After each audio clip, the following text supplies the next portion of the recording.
መዲ ተብዬዋ ዲያጣን አፋጣታለች። እውነቱን አውቄያለሁ ብላ ስትጠይቃት ዲያጣም አውቃ ይሆን እንዴ ብላ ግራ ገብቶታል።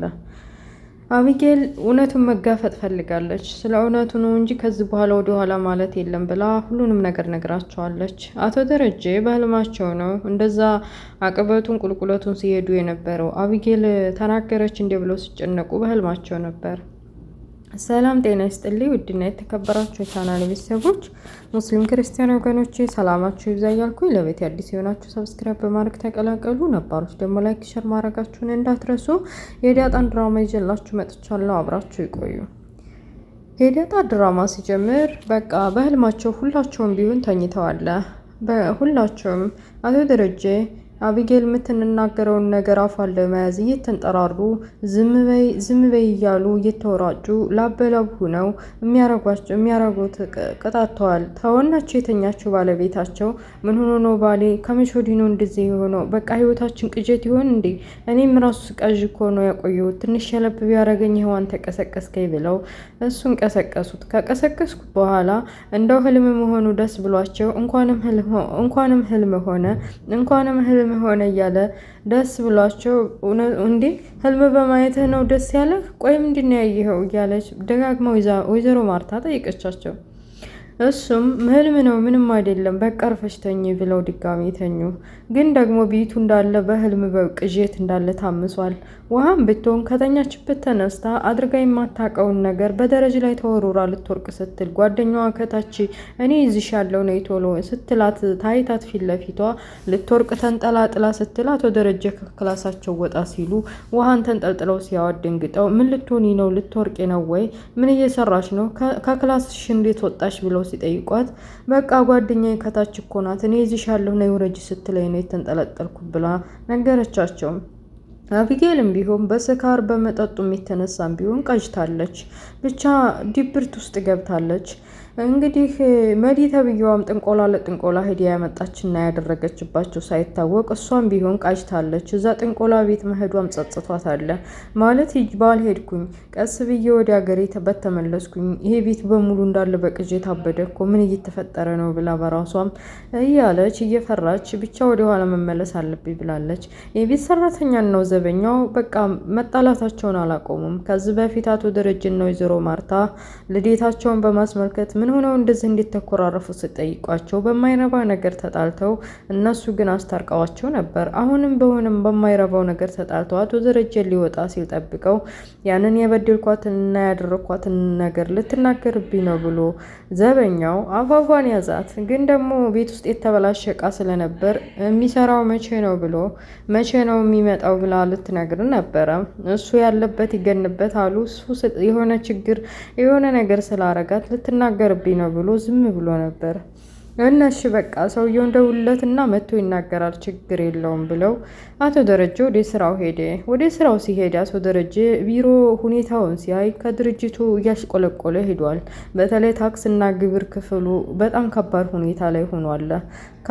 እንደ ልጁ የሚቆጥረው ናታን ቢሮ አስቀምጦ ስለተፈጠረው ነገርና ድርጅቱ ላይ ኪሳራ ስለወደቀው ነገር አማከረው። አንተን እንደ ልጄ ነው ማየህ፣ እስኪ የሆነ ነገር ላማክር ብለው የተፈጠረውን ነገር በሙሉ ከ50 እስከ 49 ሚሊዮን እንደሚያስፈልግ ለግብር እና የሆነ 4-3 ቦታ የገዛሁት ቤት አለ። ሁሉም ደግሞ ያን ያክል ሚሊዮን ብር አያወጣም። አሁን የምንኖርበት ቤት ነው የሚያወጣው። እሱም መሸጥ አለብኝ። ሲጀመርም በስሜ ነው። በስሜ መሆኑን አታውቅም ማርታ እና ይሄን ካወቀች ደግሞ በስምህ ብቻ ለምን አደረግከው ብላ ስለምትቀየመኝ ወደዛ መሸጥ አለብኝ። በዛ ላይ አላየህም እንዴ ዛሬ አንተ ብቻ እኮ ነው አልቃዥኸውም ያልከው እና ሁላችንም ሲያስቃጅን ነበር። ወይ ጸበል ማስረጨት አለብን ወይ ደግሞ ይሄን ቤት መልቀቅ አለብን። የሆነ መንፈስ ነገር እንትን ብሎታል ተጠናውቶታል እያለች ነበር ወይዘሮ ማርታ ብለው ያለውን ነገር አጫወቱት። እሱም አባዬ ሲሄው ሁሉ ነገር እኮ ለማየ ብታማከራ ጥሩ ነበር። ማለት ያው ከሌላ ነገር ከምትሰማና ሌላ ጊዜ ሰምታ ከሚደብራት እና ከምትቀየም ብትነግራት ጥሩ ነበር ብለው እሷ በዚህ ጉዳይ ላይ ከሰማይ ትጨነቃለች። ያለባት ጭንቀት ይበቃታል እና እሷ ተመስማቷ በፊት ይሄ ችግር መፈታት አለበት ብለው ተማከሩ እና ስለ ቤቱ መሸጥ ሲያስቡ አሁን የሚኖሩበትን ቤት ለቀው ከዚህ በፊት ሲኖሩበት የነበረበት ቤት እንዲኖሩና አሁን ያሉበትን ቤት ሽጠው ያለባቸውን ግብርና ታክሲ መክፈል እንዳለባቸው ተስማሙ። በሌላ በኩል ውሃና ማናት አቢጌልና ዲያጣ እያወሩ ስለተፈጠረውና በቤታቸው ውስጥ እየተካሄደ ባለው ነገር እስበሳቸው ታዝነው ውሃም እንግዲህ አቢጌል ቀድማ ነው የምታፈቅረው ናታን፣ ግን ደግሞ ከጊዜ በኋላ እኔ እዚህ ቤት በመምጣቴና እኔን በማየቱ በመፋቀራችን እኔን ምርጫው በማድረጉ ሁሌም እጸጸታለሁ። እኔ ባልኖር ኖሮ አንቺን ይፈልግሽና አንቺን ምርጫው ያደርግሽ ነበር እያለች በተፈጠረው ነገር ብታዝንም ግን የሆነ ሆኗል። ሁላችንም ቢሆን ይሄ ቤት ቢቃጠል ራሳችንን ለማዲያን ነው የምንሮጠው። ካዲያን በኋላ ነው ከዛ በኋላ ነው ቤት ውስጥ ምን ተፈጠረ ማን ይሆናል ምናምን ብለን የምንጠይቀው። ስለዚህ ራስሽን ማዲያን ራስሽን ማውጣት እንጂ ስለሌላ ሰው መጨነቅ አያስፈልግም። ደግሞ የተፈጠረው ተፈጥሯል እያለች ድንገት ሰላም ደወለችላት። ፊቷ ታነሳሁባት ደግሞ ይደብራታል ብላ እንግዲህ ሳታነሳ ዘወር ብላ ስልክ ተደወለብኝ ብላ ክላሷ ሄዳ ስታነሳ ከሰላም ጋር ተጨዋወቱ። ሰላም ካለቻት በኋላ ምን ሆነሽ ነው ድምጽሽ የተቀየረው? አኩርፈሽ ነው ወይ? ሀሳቤን ስላልቀየርኩኝ በቤት ሰራተኛ መልኩ ቤታችሁ መጥቼ እሰራለሁ በማለት ያው አንቺን መክረሽኛል፣ አቶ ደረጀም ጋሽ መክረውኛል፣ ግን እኔም ግዴታ መጥቼ መስራት አለብኝ በማለት ደብሮሻል እንዴ ብላ ጠየቀቻት። አይ እንግዲህ እሱ ያንቺ ውሳኔ ነው፣ ከወንሰሽ ምን አደርጋለሁ፣ ችግር የለውም። ለማንኛውም ቤቢን ልጁን አፍቆኛል፣ መጣለሁ በቅርብ ለማየም ላባየም ተናግሬ ብላ ዳጣ ስልኩን ዘጋችው። ቤት ውስጥ ሁላቸውም ከበው እየተፈጠረ ባለው ነገር እና ሁላቸውም ቃጅተው እንደዚህ ባንዲ ሌሊት እንደዚህ አይነት ችግር መፈጠሩ ወይዘሮ ማርታ ገርሟታል። አጋጣሚ ነው ወይስ ቤት ውስጥ የሆነ ችግር ተፈጥሮ ነው እያለች ይህንን ቤት መልቀቅ አለብን እያለች እዛ ድሮ ቤታችን እኮ ሰላም ነበረን ድሮ ቤት መሄድ አለብን እያለች አንስታለች። ሁላቸውም ተስማምተው በተለይ ውሃ ደግሞ ደስ ብሏት በቃ ድሮ ቤታችን መሄድ አለብን ይሄ ቤት የሆነ ነገር አለው እያሉ ድሮ ቤታቸው ለመመለስ ወስነዋል። እንግዲህ ከዛ በተረፈ ወይቺ መዲ ተብዬዋ እንግዲህ ዲያጣን በዛም በዝህም ብላ ሳሎን በተቀመጠችበት ካገኘቻት በኋላ አይን ላይ አይነት ይታያዩ። ለምን እንደምትጠላት ጠየቀቻት። አንቺም ቢሆን አልጠላሽም ብላ ልሸውዳ ስትል እኔ እንደዚህ ጅላጅል አልመስልሽም እንዳትቆጥሪኝ በቀላሉ ልሸውድኝ አትሞክሪ። በጎዳና ላይ ባድርም ብዙ ስቃይና መከራዎችን አሳልፌ ከዛ ሲቀጥል ደግሞ ህፃን ልጅ አይደለሁም አንቺ ልሸውጅኝ አትችይም።